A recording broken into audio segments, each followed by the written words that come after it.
جو تجدید نکاح ہوتا ہے کیا اس میں بھی حق مہر کی وہ حاجت پڑتی ہے؟ تجدید نکاح کی ترغیب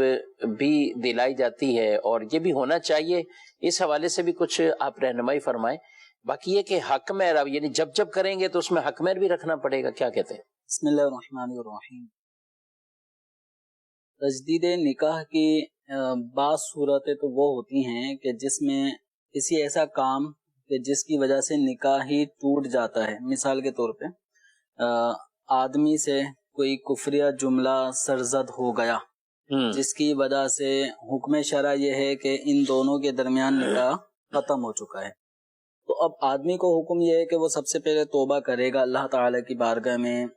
تجدید ایمان کرے گا، یعنی کلمہ شریف پڑھے گا، اور جو اسے کفر سرزد ہوا تھا اس سے توبہ کرے گا اللہ تعالی کی بارگاہ میں۔ اس کے بعد چونکہ کفر التزامی سے یعنی آدمی کا ایمان کے ساتھ ساتھ نکاح بھی ختم ہو جاتا ہے، تو اب اس کو تجدید نکاح بھی ضروری ہے۔ ٹھیک، تو جب نکاح ٹوٹ جائے، ایک ہوتا ہے طلاق وغیرہ کے ذریعے،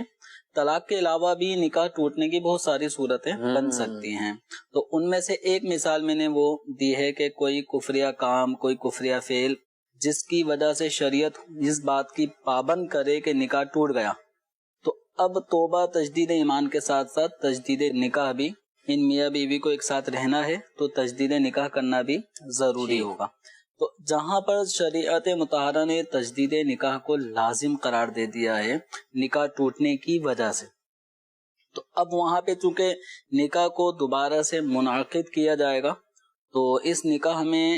مہر کا ہونا ضروری ہے، واجب ہے۔ ٹھیک، اب اس کی وہی مقدار جو پچھلے نکاح میں تھی 20,000 25,000 50,000 وہی ضروری نہیں ہے، باہمی رضامندی کے ساتھ یہ میاں بیوی مہر کی کم از کم جو مقدار ہے وہ 2 تولے 7.5 ماشے چاندی ہے، یعنی یہ تقریباً 31 گرام چاندی بن جاتی ہے۔ ٹھیک ہے، تو جس وقت نکاح ہو رہا ہو تو 31 گرام چاندی کی کم از کم مالیت معلوم کر لیں، اور ویسے بھی اگر دیکھا جائے تو تقریباً یہ 5,000 روپے میں، آج کل کے ریٹ کے مطابق 5,000 روپے میں یہ مہر کی کم از کم مقدار آ جاتی ہے۔ تو جن پر تجدید نکاح اس بنا پہ لازم ہو چکا کہ نکاح ان کے مابین ختم ہو گیا تھا کسی کفریہ جملے، کفریہ فعل کی وجہ سے، تو اب انہیں توبہ تجدید ایمان کے بعد تجدید نکاح بھی لازم، اس تجدید نکاح میں مہر بھی مقرر کرنا واجب ہے، لازم ہے۔ اچھا، ایک تجدید نکاح وہ ہوتا ہے جو احتیاطاً آدمی کر رہا ہوتا ہے، جیسے کہ ہمارے اسلاف کا طریقہ کار بھی رہا ہے کہ وہ اپنی زندگی میں ماہانہ یا ہفت وار تجدید نکاح کیا کرتے تھے، تو ان کا نکاح شرعی اعتبار سے ٹوٹا نہیں ہوتا تھا، نہ طلاق کا معاملہ ہوا، لیکن وہ احتیاطاً کہ کہیں ایسا نہ ہو کہ ہم سے بھولے میں غفلت سے کبھی کوئی جملہ ایسا نہ نکل جائے جس کی وجہ سے نکاح پہ اثر پڑے، تو ایسی کوئی چیز یقینی نہیں ہوتی تھی، لیکن احتیاطاً وہ تجدید ایمان بھی کیا کرتے تھے، تجدید نکاح بھی کیا کرتے تھے۔ تو اس طرح جو احتیاطی تجدید نکاح ہے اس کے اندر مہر کا مقرر کرنا ضروری نہیں ہے۔ ٹھیک ہے، اب یہ ہے کہ تجدید نکاح کیا کیسے جائے گا، تو چونکہ عام طور پہ اس میں اس کی ضرورت میاں بیوی جو پہلے سے تھے ان کے مابین کسی کفریہ جملے کی وجہ سے نکاح ٹوٹنے کی کوئی صورت بن گئی، اب انہی کے درمیان دوبارہ نکاح کی تجدید ہو رہی ہے، تو اس کا آسان طریقہ یہ ہے کہ سب سے پہلے تو جو کفریہ جملہ اگر زبان سے نکلا ہے یا کوئی کفریہ کام کیا اس سے توبہ کریں سچی پکی، تجدید ایمان کریں یعنی کلمہ شریف پڑھیں صدق دل سے، اس